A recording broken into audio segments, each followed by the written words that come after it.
আসসালামু আলাইকুম ওয়া রাহমাতুল্লাহি ওয়া বারাকাতুহু।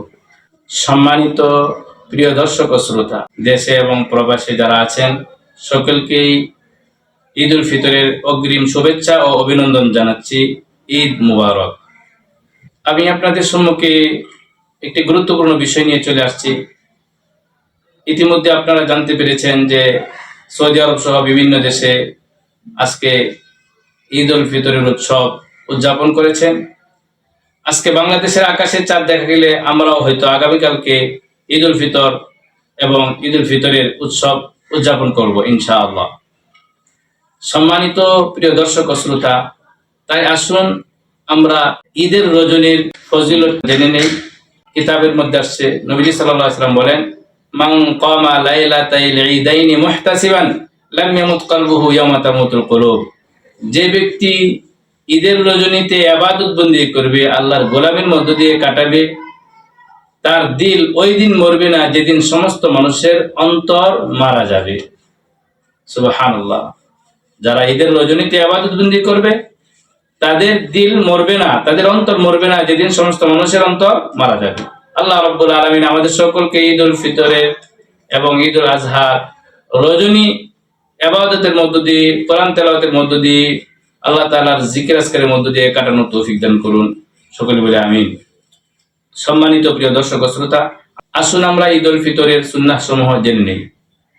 নাম্বার 1, সকাল সকাল ঘুম থেকে জাগ্রত হওয়া। নাম্বার 2, মিসওয়াক করা। নাম্বার 3, গোসল করা।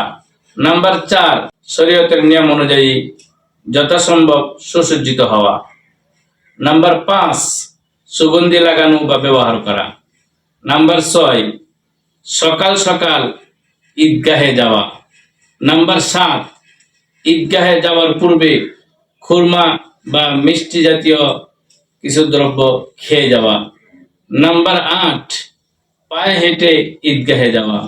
নাম্বার 9, যে রাস্তা দিয়ে ঈদগাহে যাবে সে রাস্তা ব্যতীত অন্য রাস্তায় ফিরে আসা। নাম্বার 10, ঈদের নামাজ ঈদগাহে গিয়ে আদায় করা। নাম্বার 11, ঈদগাহে যাওয়ার পূর্বে সদকাতুল ফিতর আদায় করা। নাম্বার 12, পায়ে হেঁটে ঈদগাহে যাওয়া। নাম্বার 13, ঈদগাহে যাওয়ার সময় এই তাকবীর নিম্ন আওয়াজে পাঠ করা, আল্লাহু আকবার, আল্লাহু আকবার, লা ইলাহা ইল্লাল্লাহু, আল্লাহু আকবার, আল্লাহু আকবার, ওয়ালিল্লাহিল হামদ, আল্লাহু আকবার, আল্লাহু আকবার, লা ইলাহা ইল্লাল্লাহু, আল্লাহু আকবার, আল্লাহু আকবার, ওয়ালিল্লাহিল হামদ। আল্লাহ রাব্বুল আলামিন আমাদের সকলকে এই সুন্নাহগুলোর উপর আমল করার তৌফিক দান করুন। আমিন। আসসালামু আলাইকুম ওয়া রাহমাতুল্লাহি ওয়া বারাকাতুহু।